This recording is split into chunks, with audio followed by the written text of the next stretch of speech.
Hi, I'm so glad you stopped by to visit.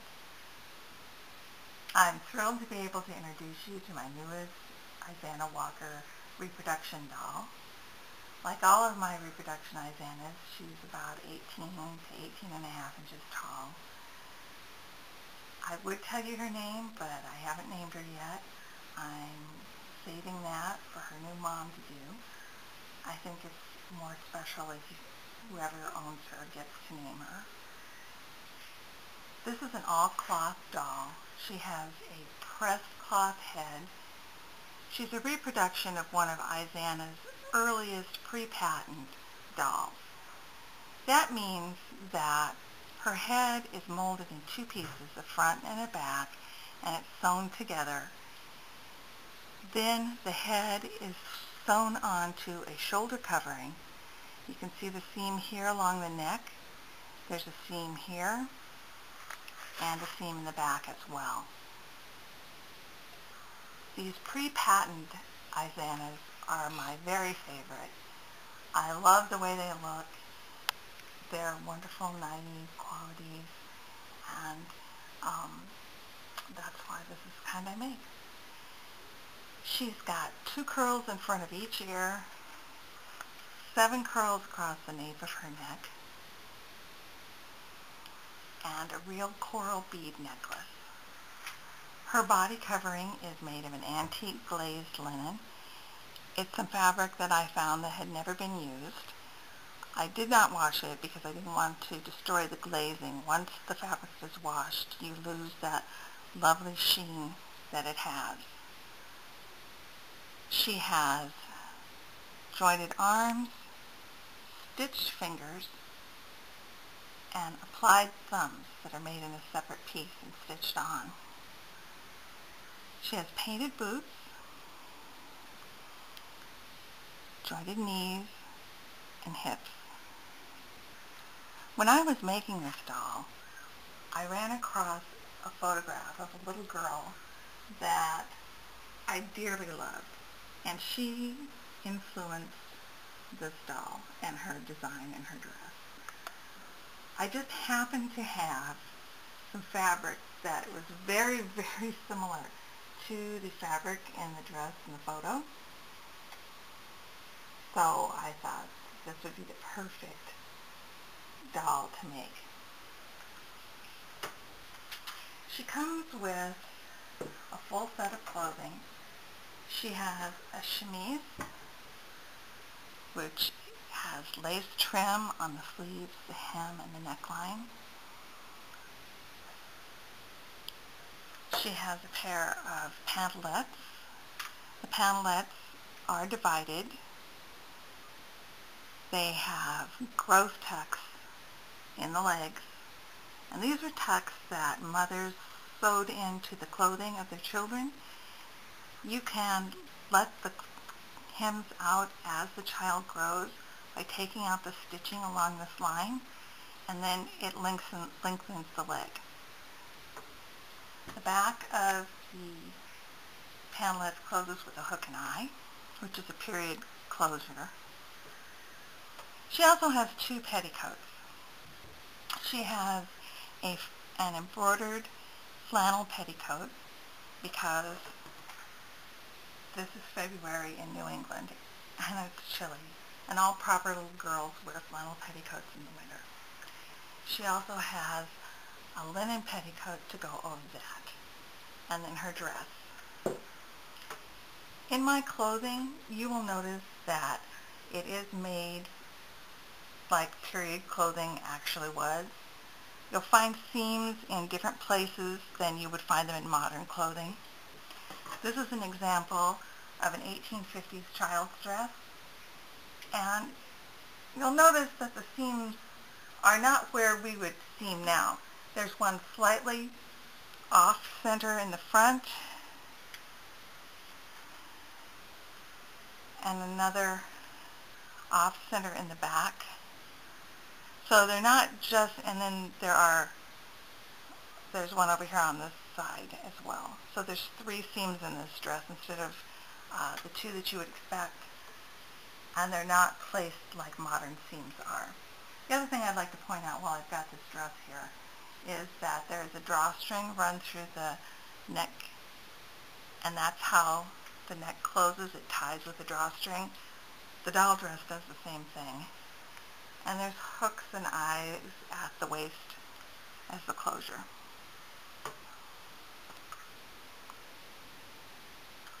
So that's why on this petticoat you'll see that there is a seam. It's not in the center. It's intentionally not in the center or on the side seam. The dress has got a banded top, and there is a drawstring run through that, and it ties in the back to close the dress. I did put a button and buttonhole at the waistband of this dress because I wanted to use a painted china button. It's got the circle motif like the dots in the dress. It's got short puff sleeves with bands around the sleeves and bows at the shoulder, just like the dress of the little girl in the photo.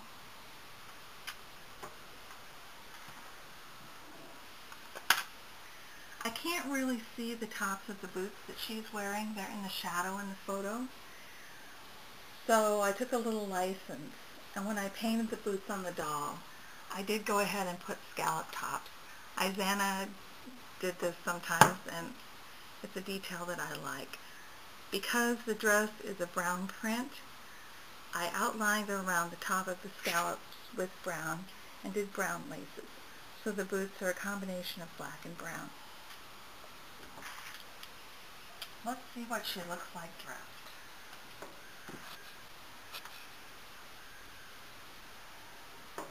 This is actually the first time I've had all of her clothes on her.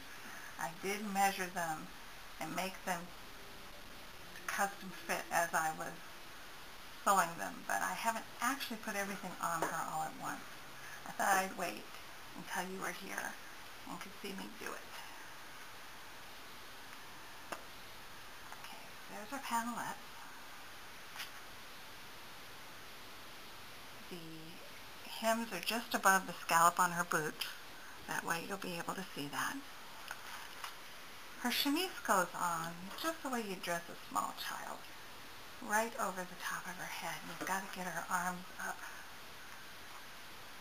under here.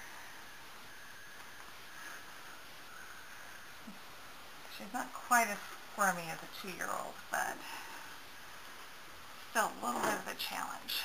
Okay. Let's get her fingers through here.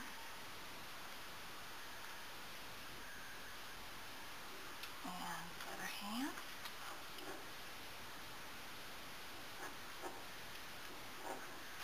Pull this down. All of the laces and fabrics in her clothing are antique. I don't take apart anything that can be restored. I just look for fabrics that have some still usable parts, and then I discard the bits that are no longer stable and use every last bit of what's left. Her petticoat here was actually made from an embroidered baby blanket. Unfortunately, the blanket as a whole had stains and a lot of damage, but I was able to save enough to keep her warm this winter. She needs to suck that in there. Okay. So there she is with her panelettes, her chemise, and the first petticoat. Let's get the second petticoat on.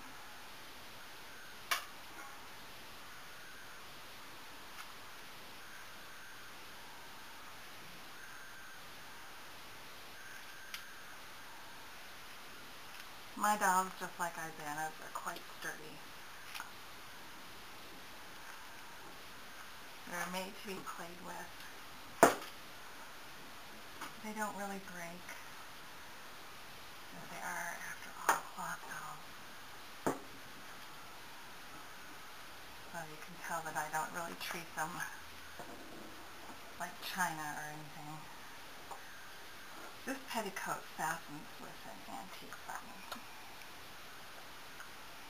Alright, now that she has all of her underclothes on, let's see about getting her in her dress.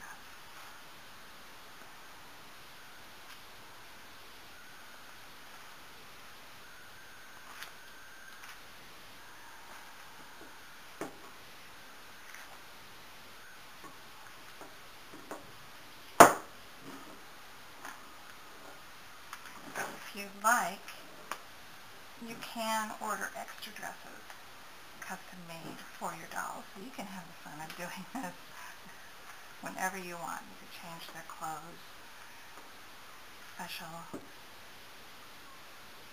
clothing for each season or for holidays.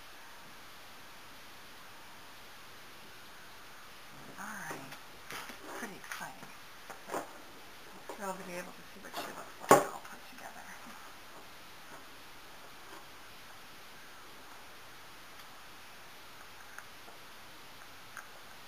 I do make them fit quite tightly in the waist. I want a nice fit. I don't want it to be loose because clothing at the time was quite fitted.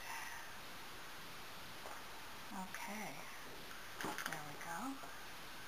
Let's get this tied. Probably going to have to adjust her shimmies a little bit.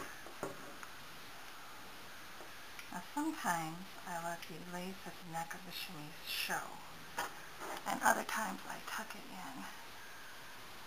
Today I think I'm going to tuck it in because the little girl in the photo had hers tucked in. So,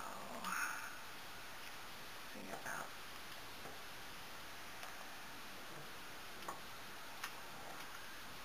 tucking in most of the lace. Okay, and adjust the gathers at the back.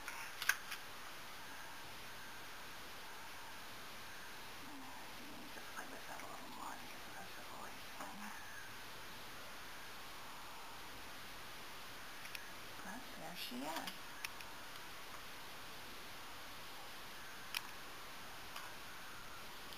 Bring up the photo one more time so you can see them together. You'll see the growth tuck in the skirt, just like the growth tuck on the dress in the photo. The ribbons at the shoulders, the tiny short puff sleeves, the off-the-shoulder neckline, same type of waistband, and the coral beads. Thank you for stopping by to play. I enjoyed showing off my dolls and getting a chance to welcome you to my home. Bye.